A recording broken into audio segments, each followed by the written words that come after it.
Wilbert Cook again, Hand Up Recovery Homes, talking about how we solve some of the various issues adversely affecting the west side of Chicago, North Lawndale, East West Garfield, Austin, and most of all, North Lawndale, East West Garfield. Because Austin primarily, in spite of similar challenges, have kept a housing stock, has kept a reasonable amount of jobs, have kept a reasonable amount of their business districts alive.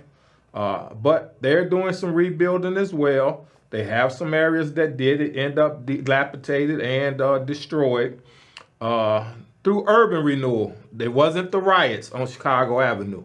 But anyway, urban renewal just took 40 years to put housing and businesses back.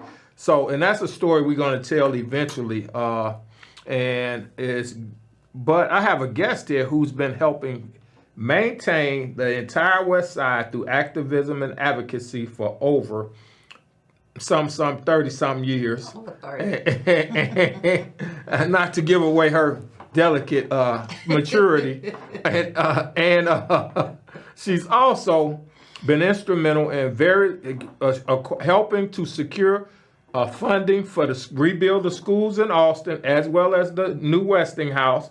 She's been a main advocate of helping get all the West Side park districts funding. She led the challenge to make sure they did not take over their Amerson Park, where they had almost 12 hours, 13 hours of continuous services for the communities, the seniors in the mornings and kids, and then they had afternoon programs for seniors and kids, and they made sure to maintain that service throughout our immigrant surge, and they maintained that for the citizens of that community that fought so hard to get all those services, to maintain those services throughout that and not have their park become a housing institution, and instead to keep the programs going for the community and the taxpayers and citizens. And so she's not shy of things that people deem controversy. She deems it the right thing to do. She knows it is, spiritually as well as personally. And most of all, I admire her because all the time her and her husband help guide young men through Little League, other youth programs for a number of years, not to give away her maturity. And she has several grown children and grandchildren now, some of which, several of her boys have college degrees. She got a granddaughter that has a college degree that plans on being a physician in the near future, I just heard the other day. Yes. And she is a health crazy for a 22, 23-year-old young lady. She's actually 24. 24? Oh, well, I always make them younger because they still, I don't want to feel older. They still babies to me. But it is great, and she is phenomenal. And I don't want to give her whole bio, but one thing I want her to do is talk about all the things she's done in education over the years. Then we'll land on how different it is to try to do some of the same things now. Well, you know what? I wear several hats, and I've had my self involved in many things. I've always been a community advocate, always advocated for the betterment of the Austin community for as long as I've been there, and also been an education advocate as well as a park advocate. And so those are just hats that I've always worn. And anytime I see that there is something that is amiss or something that is not right, or people are being mistreated or disinvested in, you will find me out speaking out against whomever. And I know that I have been very popular in coming out against Mayor Brandon Johnson, but I want to remind people that at the same time I've come out against Mayor Johnson, I've also come out against other mayors. You know, if I don't feel that you're doing our people right, if you're not invested in our communities the way that I think that you're supposed to, not that I'm the end all be all, but I certainly feel that I've paid my dues, and so I feel that I have a say. And so I've, had challenges with Mayor Daley. I've had challenges One with or Ron. both? No, let me stop. Well, it would be the latter, Daley. I'm a little. I don't want to I'm give away your seasoned, maturity. but not quite that seasoned. Well, I don't know. You might have started as a kid, a teenager. Seasoned, anyway. but not quite that seasoned. Okay. But I have certainly gone up against the best of them, and I'll tell you something. When you do that and you earn the respect, and when people realize that you're not willing to sell out, and I've just not been willing to do that. I've not been willing to compromise myself nor my ideals. But one of the hats that I'm going to wear today is that of education advocate. And so I started out in education about 35 years ago. I was employed with the Board of Education back in the early 1990s. And so I left and went to spend some time in the Cook County Clerk's office where I retired. And I am now substitute teaching, and I've been doing that for about 4 years. And I have to say that some of the things that I am seeing is very disturbing to me. And I want to take this opportunity to really talk to our parents and to say that to them, well, you know what, I digress. Not just the parents, grandparents, aunts, uncles, siblings. It takes a village. And I know that sounds very cliche, but we are losing our children every day. And one of the reasons that we're losing them is because the village has fallen down. Yeah, unfortunately. Grandma out here trying to live her best life, and auntie and uncle are walking around talking about, I got mine and let you get yours. And that has been the attitude. And so because that attitude has been developed in our community, our kids are suffering. And so when you're in these schools and you're seeing the disinvestment, not just on the financial level, not just with education being watered down, but even before the kids get to the point of education, parents, we're not doing our jobs. We're not doing enough. We're not preparing our children really to be even in school. If you're an educator now, your main focus is keeping order. And so if you're trying to keep order, that means that very little education is able to go on. Because you have about 4 or 5 children who might come in with all of their problems and issues and disrupt your entire class and keep you from educating the other 22 or 23 students that you have. And that's what we're dealing with today as educators. And so I really want to take this time, Mr. Wilbert, and appeal to the parents.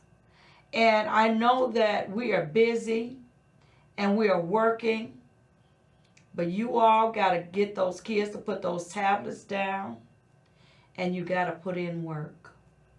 You have to put in the time. You have to put them in touch with people who are going to love on them, who are going to teach them and train them, and not be afraid to tell them when they are going astray. Not being able to pray for them and to take them into the church. But it takes everybody. Everybody has to be involved. I would love to see the communities and community organizations get more involved with the schools.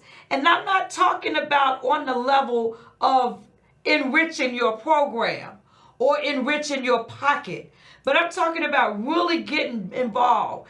Grassroots coming in and assisting old school teachers. volunteerism we used to have, yes, exactly. where people gave 2, 3, 10 hours of their week every week for years. Yes. To help young men and women become more mature, learn teamwork in those different sports without asking for a paycheck or expecting one. And like I said, when I say that it takes the village, it really, really takes the village. And people, we're going to have to just get ourselves together. Grandma and Grandpa, I know you feel like those are your kids, but they are of your seed. But a question, now you talking about the whole family being engaged as well as the community. what are some of the successful parts of what used to go on 20 years ago that we need to retain and or expand on now? Because, you know, like grandparents used to be, they literally would take the kids down south. Or they would take them into their house. Or if you have 4 or 5 kids as a young woman parent, then sometimes your sister that didn't have none or only had 1 or 2 and a good husband would take one of your kids to relieve the pressure, or at least offer to.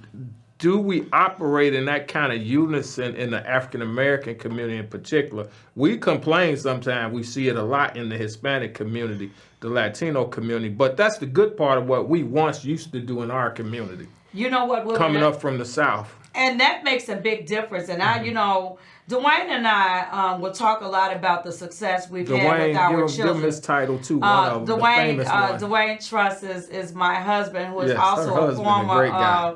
Chicago Board of Education board member. But, you know, we talk about the success that we've had with our children, but I would be remiss if I didn't talk about the fact that my mother-in-law was at home with our kids every day. Great. And that there was someone that was there while we were working, someone that was there to make sure that they got to school, someone that was there when they got home from school, someone who made sure that their homework got done, someone who would, in a lot of times, have dinner already prepared when I got home. So all I had to do was maybe take the kids upstairs, check their homework, and put them to bed. And I think that we have just lost that. We have lost that generational bonding that used to happen. And so we're not seeing that. And I think that we also have to go back there. And one thing I can also talk about was the discipline. And we don't like to have those conversations because those conversations can be uncomfortable when it comes to discipline. And let me just say this. When I say discipline, I don't necessarily mean spare the rod, spoil the child, because discipline is more than just giving a child a spanking. But discipline is having those conversations with them. It's having those uncomfortable conversations. Discipline is teaching a child how to sit down and how to sit still, how to take instruction and take direction. You know, because if you look at these kids today, they can't hardly sit still for a few minutes. Definitely. And another thing that we don't do is we don't take our children places with us. When we go into the community meetings, we're in those meetings by ourselves. Those kids need to come. They need to hear what's going on. They need to hear some of the complaints. They need to hear some of the suggestions, because some of those things affect them. And so we're going out and we're getting knowledge, but we're not bringing it back and imposing it on our children. And we have to begin to do that. It is a collective participation that has to happen. Everybody has to be involved. And if you're looking at what's happening, you know, one of the things that always trouble me is when we get to the summer and we're looking at the takeovers of our young people out in the street. And I always ask myself, where are the parents? Where are the grandparents? Where are the aunts and uncles? Why aren't we involved? Why aren't we doing our part? One of the things that my husband fusses at me about all the time is me getting the kids, because I spend time. We put in the time. And sometimes he'll say, you know, but sometimes you need to leave those kids with their parents. And it's like, no. We also are responsible. We have to put in the time. Some of that nurturing has to come from us. You know, teaching our children. You know, I remember my grandmother at maybe about 7 or 8 years old. I could never forget. I would always tear my buttons off my coat. And every couple of days, the buttons had to get sewed on. And so my grandmother said to me, you know what? Come here, gal. You're going to sit down here and you're going to learn how to sew these buttons on yourself. So when I was 8 years old, I could sit down and sew buttons on my clothes. By the time I was 12 or 13, I could literally sew freehand, but without a sewing machine. They also had was teaching sewing in the schools for many years, called home economics, mostly young girls, but sometimes us men or young fellas would be able to sneak in or petition to learn how to do some things we need to learn to do for ourselves. Or parents were and grandparents were equal opportunity teachers. We want you to be able to handle yourself with or without a wife or girlfriend, as well as be able to take care of yourself, cooking and all that. I learned. My mom taught me. She didn't want me to have to depend on a woman. She was hoping I found a good wife. It didn't happen. But I say to that point, even with cooking, we would be in the kitchen with my grandmother, during holiday time, and we had to help.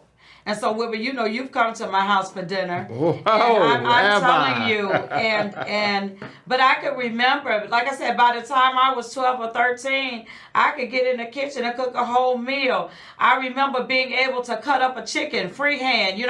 We didn't have the liberty of going to the store and buying chicken parts or buying a bag of chicken wings. That wasn't our reality. You would go and you would buy that whole chicken, and you would bring that chicken home, and you would cut that chicken up. And sometimes we would cut that chicken up into about 15, 20 pieces, that one chicken. And those were just the tools that we had. Being able to go out into the backyard and pick collard greens out of the garden. Our kids don't even now know what a seed is, other than what they get maybe in STEM, if you are fortunate enough to have a STEM program in your school.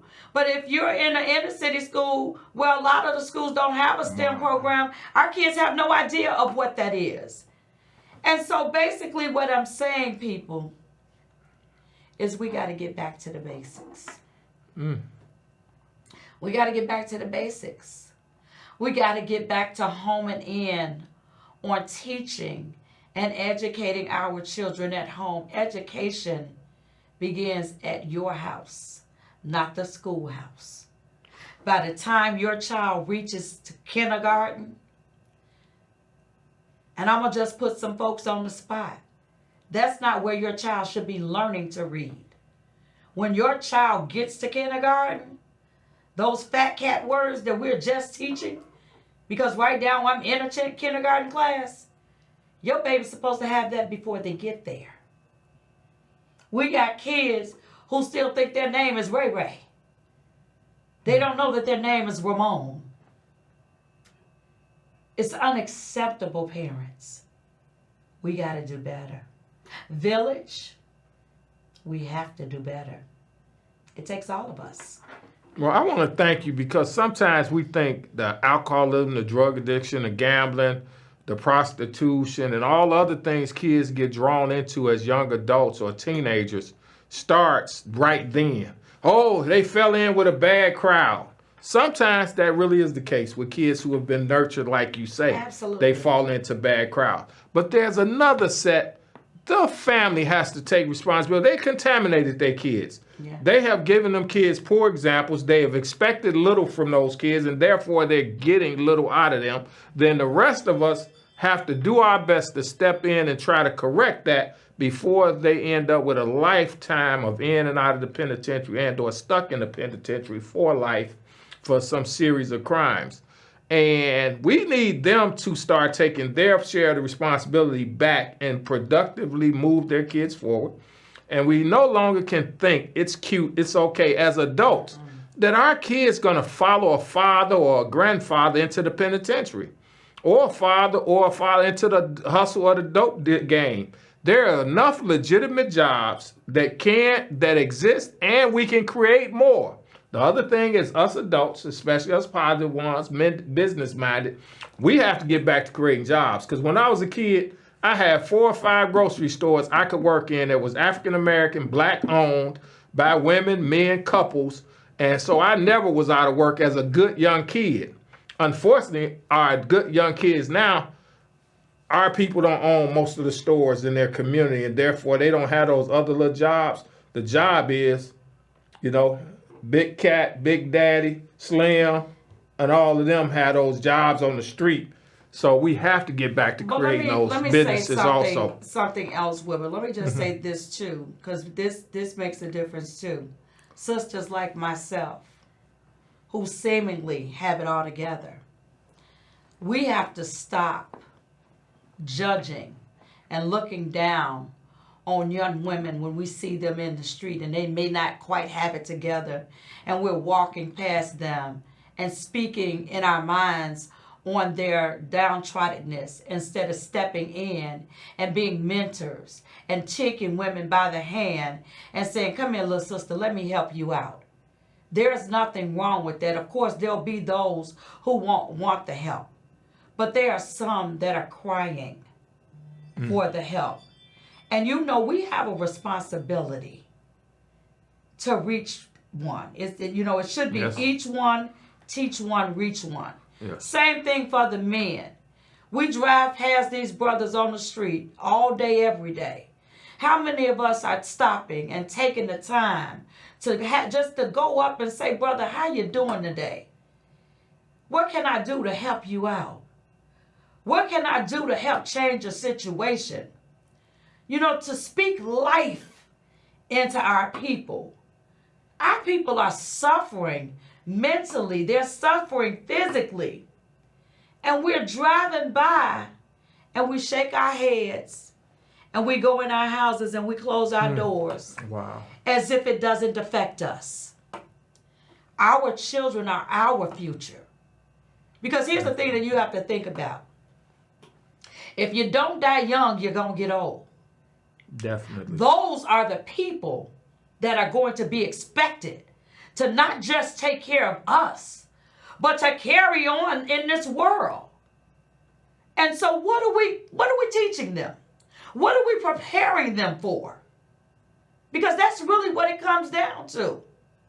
And I'm in these schools every day. And as a substitute teacher, I go all over the city. And so the problems are not just at one school. They are universal. And so people, we got to get involved. It takes all of us to fix the least of us. And that's just what it is. Okay, I know we've talked about a lot of things over the years, and I know your passion for education, and I know your passion for parenting and helping parents develop, evolve, and build various skills necessary to be effective as parents and as people. What are some of the things that we probably didn't, I was thinking as you was talking, it used to be, this whole thing, children are to be seen, not heard, especially when adults talking.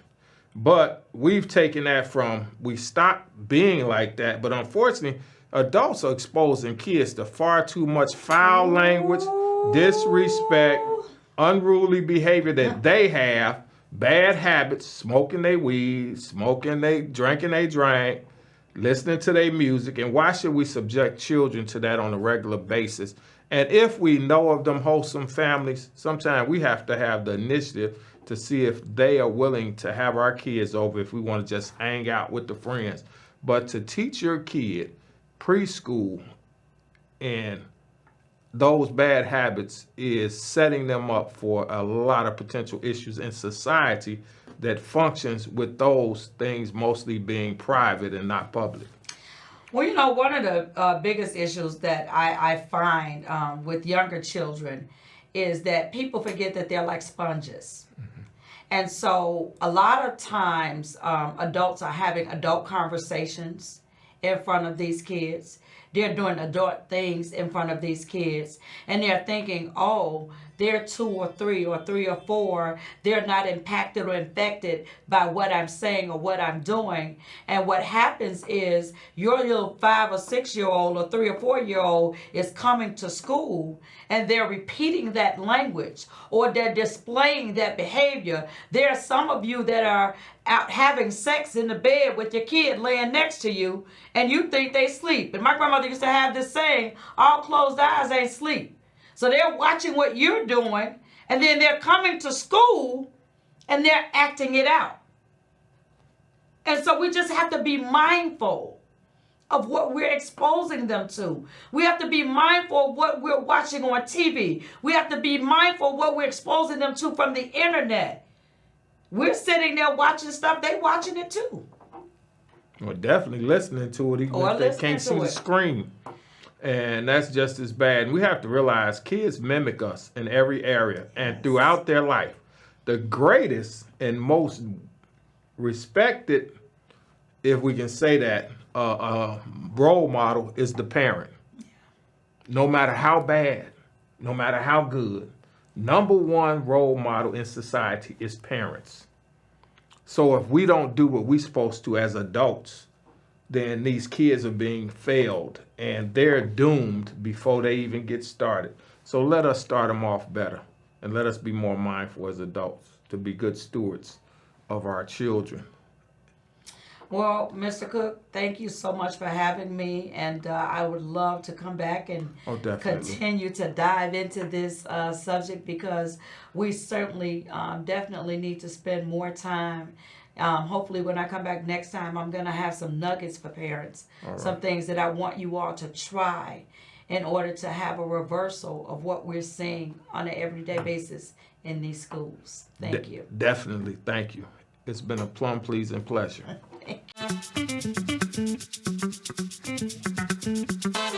you.